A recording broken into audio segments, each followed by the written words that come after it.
We are telling pregnant women in many hospitals in the state to be very careful in the last month prior to delivery with social distancing, masking, washing hands.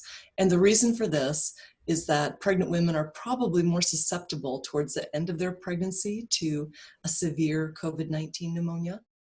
In Washington state, we have seen that 1 in 7 women are hospitalized with COVID-19, and 1 in 8 women might have a severe COVID-19 pneumonia.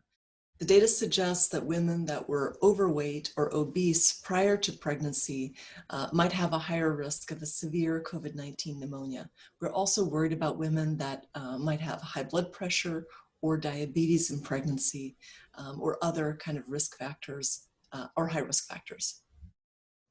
We still don't have a good grasp on how COVID-19 can affect newborns, and we're not clear on whether the virus can transmit from the mother to the baby, although we think it happens only rarely. We also don't know the impact on the child long-term when the mother's had COVID-19 during pregnancy. So there are many reasons to be careful and to try to limit contact with other people, especially in that last month of pregnancy. In parts of Western Washington where we have pregnant women that can stay home and work from home, we've seen very low rates of COVID-19.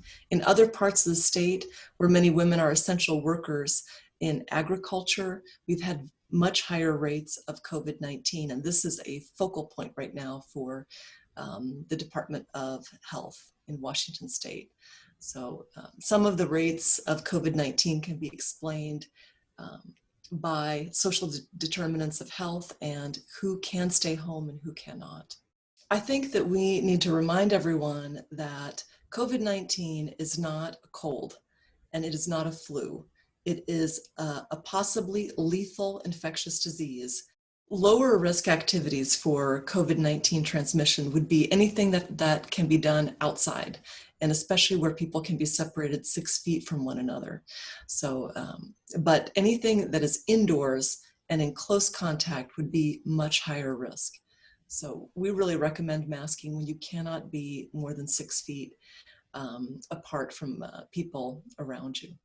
We're also concerned about women not coming in and seeking care during their pregnancy when they should.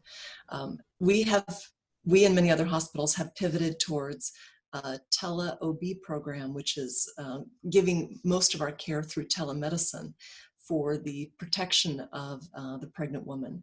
But we absolutely think that it's safe to come in for those necessary visits with masking and with washing your hands and with the social distancing practices that we have in place.